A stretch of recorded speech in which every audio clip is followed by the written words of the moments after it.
avenues of warrior writers and combat paper that really brought that out in me and brought that out in our community. And it's something more enduring, I believe, than protest perhaps is a way to change the way we look at things, you know, the cultural movement. So I think very much after the experience I just had in DC and the great work that I've seen in all these other different creative practices around the country, it's very much happening, changing the way we look at war and changing the way that we perhaps can prevent it in the future. So warrior writers enabled me to pull out some of that story, those things that are in there, that are in that memory place, but I had no mechanism to put onto paper. So this one's called Blood Badges. I was a private in basic training when I received my first blood. We qualified on our rifles, and that night the senior drill sergeant lined us up. He told us of the importance of our accomplishment, that we had earned but still had yet to receive our honor. I stood, chest out, a soldier on each side grabbing my arms. He grinned before he pounded the metal sharpshooter pin into my chest, and it felt good. None of us wore our shirts that night, and we compared our uniform skin. My next was when I was promoted in the field on deployment to 29 Palms, California. My platoon was especially bored, so everyone got a chance to drive my PB2 rank into my collarbone. I received my private first class and specialist rank in the same way, always taking the opportunity to bestow the honor on my fellow lower-ranking soldiers. I was promoted to sergeant in Iraq. The rest of the non-commissioned officers who felt the need gave me a firm handshake and a collar pound. Welcome to the Corps of NCOs, gauntlet style. My upper chest was a scatter of trickling blood and penetration. It always healed quickly, even without care. I still wear that rank. I let them pound it so deep that I may never pull it out of my skin. Thank you.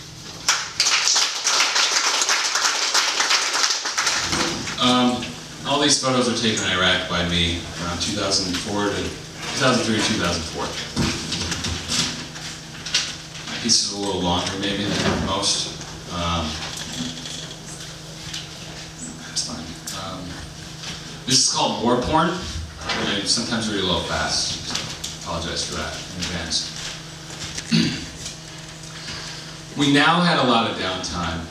Our tour had just been extended indefinitely. We were waiting on being resupplied. We were in Kuwait. We weren't even supposed to leave Iraq. We didn't care. We wanted to get the fuck out of Dodge. They're blowing the bridges, overpasses, you named it. Charred bodies hung from the remains. Although my friend still has the camera, he didn't tape any of this. Ever since I threatened to break it and his head in, he hardly taped anything anymore. Anything in my presence. He got the camera as a gift months ago from his aunt or someone special. Got it while home on Christmas leave. Lucky fucking bastard. I'm still waiting for my vacation. Anyway, it was a fancy gadget. It cost $400 or more. Sony digital camcorder. I looked it up on the internet. 700 times digital zoom, 20 times optical. My friend was quite happy about it. He'd been saying for a while that he wanted to capture as much of Iraq as he could and bring it home. It was a surreal experience for him. He wanted others to know what he had experienced. I understood this, yet I didn't.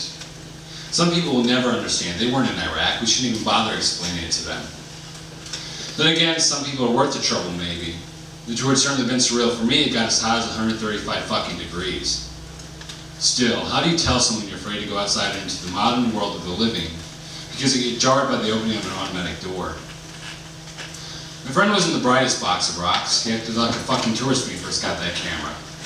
He's always shoving in our faces. First time his vehicle got hit with an ID, his team leader B remarked, "I wouldn't have a head if B didn't remind him to keep his ass down in the turret."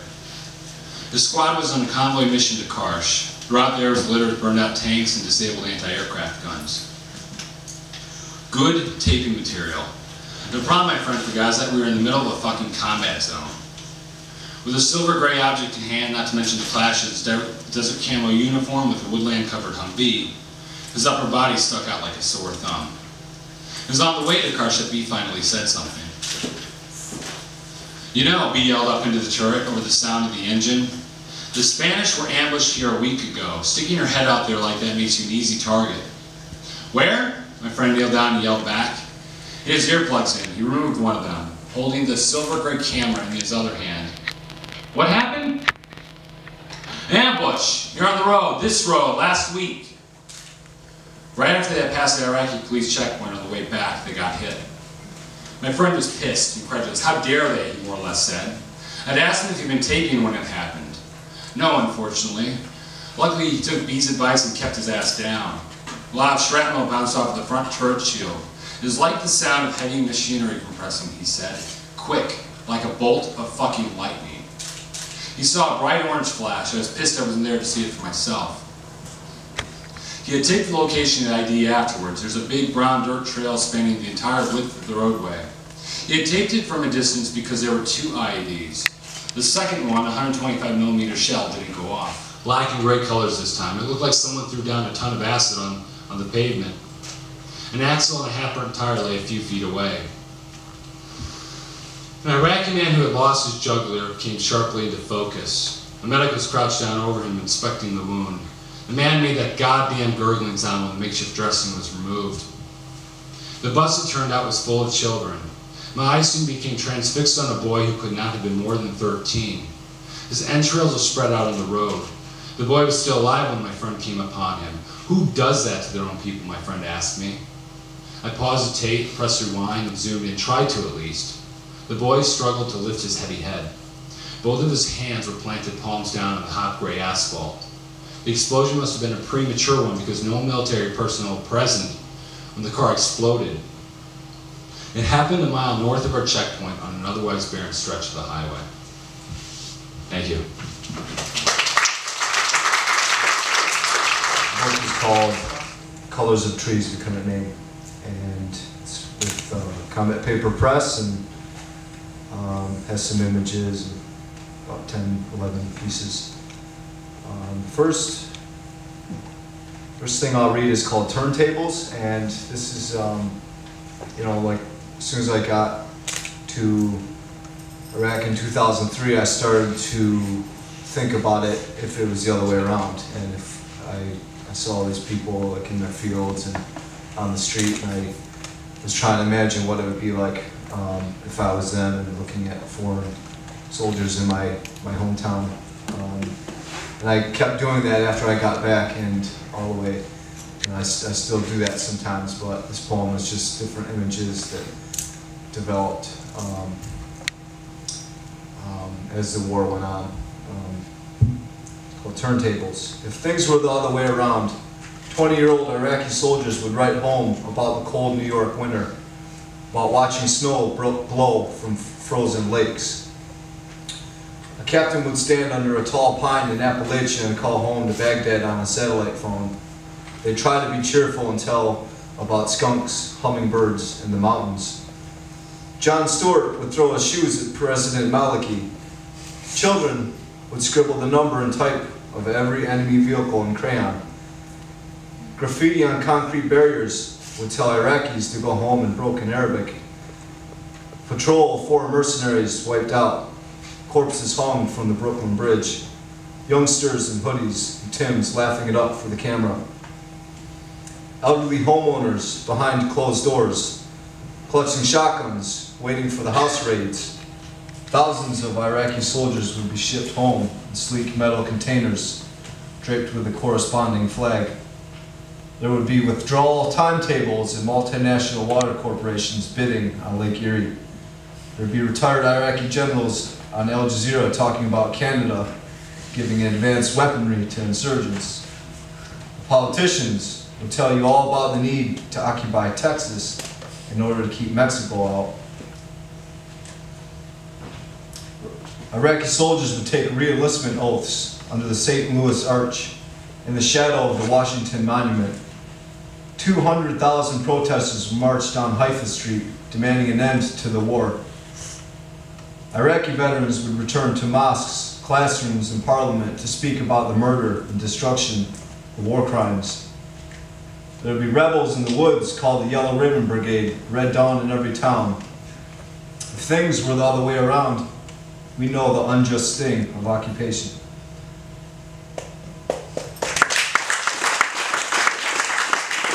high school student naive and ignorant. Imagine an army recruiter barely breaking a sweat. Imagine a display case outside of the principal's office proclaiming heroes of the local enlistees. Imagine watching it all start on a big screen TV in the trailer in Oklahoma. See the sand, truck, tent, gas mask, rifle. See Burger King, Baskin Robbins, Cinnabon, don't stop for anyone. See barefoot kids, hot road, mud hut, double time diesel run. See burned out Baghdad looter, no bridge, having Gatorade holier than God. Hope, home come soon, high noon, white hat we ain't got. Hope, change of clothes, seen, mean, wiener get wet, get your bag set. Hope, for flat rope, tope, no joke, better reach for the rope. Hope, love, dirt, words, wash, hands, stains, pants, lose crease. Set sails for dreams, please.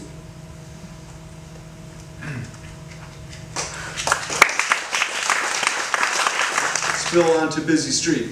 Keep driving. 11. Take pictures. Don't change clothes. Eat meals out of metal pouches. 12. Watch traffic accidents. Watch the truck in front of you burn. Watch commanders get blown off burning truck by mortar rounds. 13. Return home. Get drunk. Grind kitty litter into oil stains in motor pool. Repeat for 3 months. 14. Get out of the army. Transfer to Fort Living Room. Enroll in college. 15. Think about steps 1 through 13 often. 16. Start writing in groups, alone, in public, in the basement. Repeat for 6 years. 17. Read World War I poets. Read Vietnam War poets. Read Iraq War poets. Become inspired by peers of the past and present. 18. Collaborate, collaborate, collaborate. 19.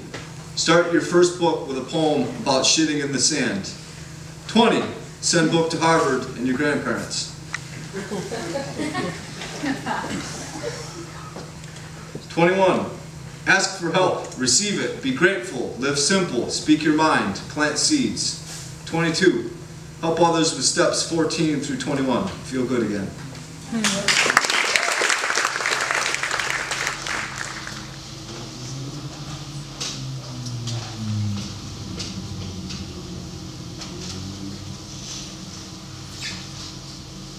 Dear Maria, Sandy, Mom and Dad, I used to live in the world, but now I'm in the smog of my memories. Can't see anymore. So I gotta get out.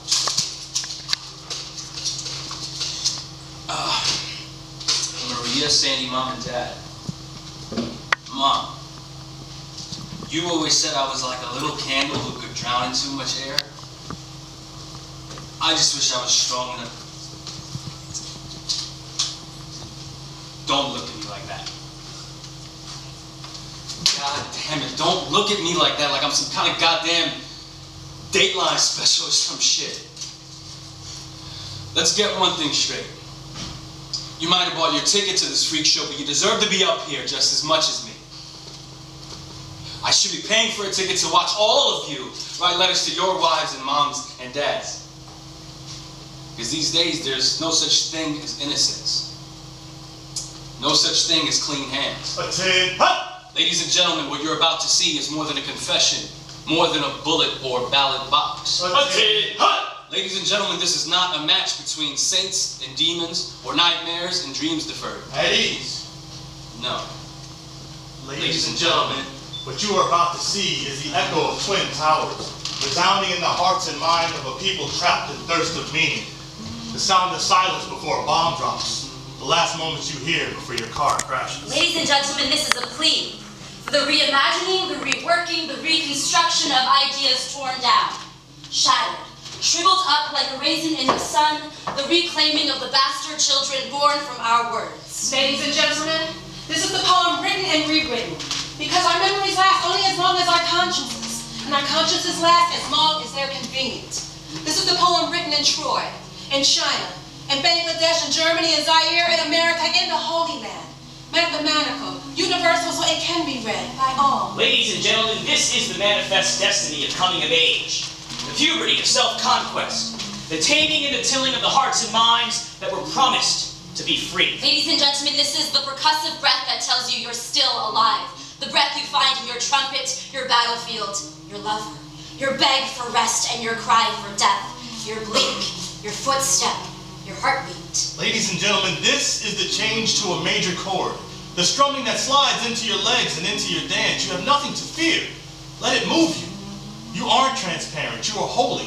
So wind blows through you.